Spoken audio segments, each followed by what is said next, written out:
Hello, everybody. I'm back. I apologize for the long delay, but I've been caught up for the last couple of weeks in a bunch of other things like work, and I have a toothache, which most likely means I'm going to have a cavity filled. Always fun. And I've been caught up in the NFL playoffs, which, yay! Go Giants! Yay! Do you believe in Eli Manning? Yes, I certainly do. So if you can't tell, I'm on cloud fucking nine right now. And fortunately, well, not fortunate for my bank account, but fortunately for my my time schedule, we have inclement weather over here, and I have the day off from work because of that. So I have time to do this video now, which I've been planning for a couple of weeks. And it has to do with a couple of the heel characters in WWE and TNA, and a couple of my favorite talents, to be perfectly honest, and how I appreciate the effort with what WWE and TNA are trying to do, and I appreciate that they have a plan for these guys, because they are talented guys that they should have a plan for. I'm just worried about some of the execution and how they're doing it, and how they're getting to where they want to go.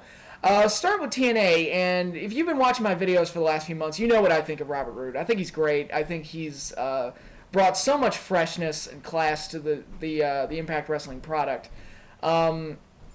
Something that they've been sorely lacking. And even though they make a lot of the dumb mistakes that they've been making for a long time now, him being in the spot that he's in adds such a great level of class and intrigue to the show that it kind of makes up for it at least a little bit.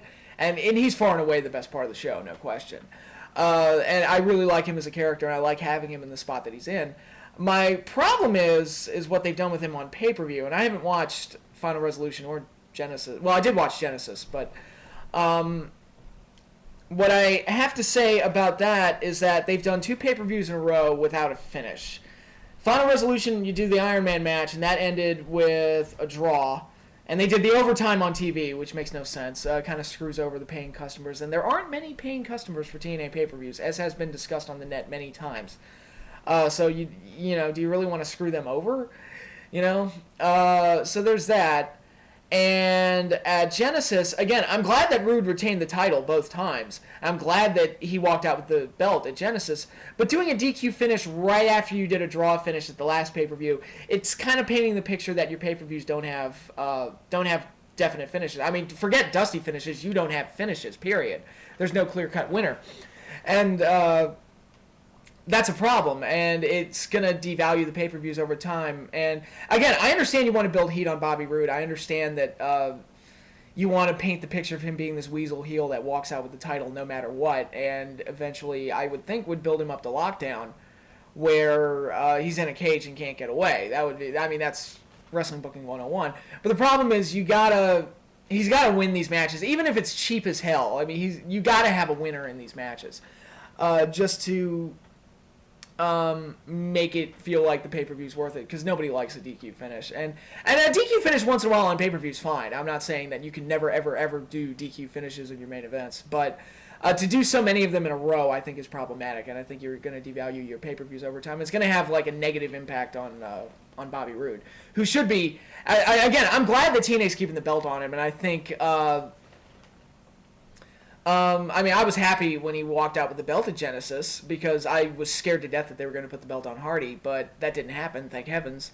And, you know, the temptation would be to we'll put the belt on Hardy and then have Roode win it back next month and do the whole hot potato thing. It's like, no, just let Roode keep it till it's time for the big fall for the heel. Keep it on Roode, and that's the way they should go.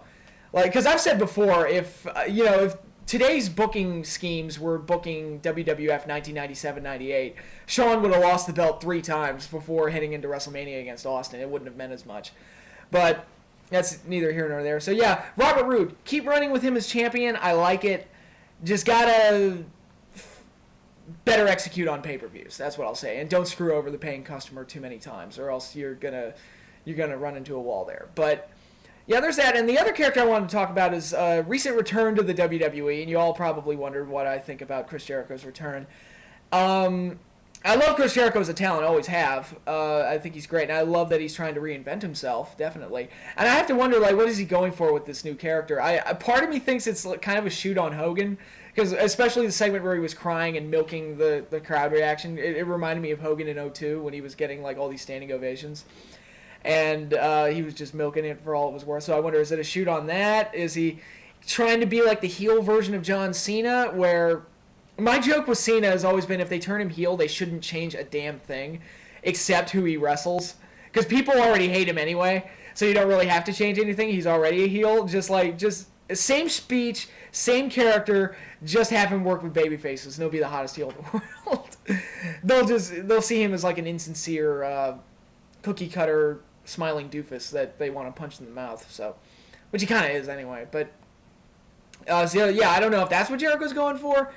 But my problem with the first 2 weeks, the third week was much better, and I'll explain why. The first 2 weeks, they didn't really have a direction for it. It was just all this build-up through those creepy vignettes. Then he comes out, and we get this long, really long, drawn-out segment that didn't go anywhere, and I think left a lot of people confused. And I heard, again, I'm not a ratings guru by any stretch of the imagination, but I heard that segment lost a lot of viewers. Can anybody confirm that for me? I don't know the exact numbers, but that's what I read. And again, that's problematic because it's kind of that same thing. It's like, yeah, you're establishing him as a heel, and I think people can see through his bullshit because, people aren't stupid. But at the same time, it's like you're kind of creating bad television to establish a character, and you want to...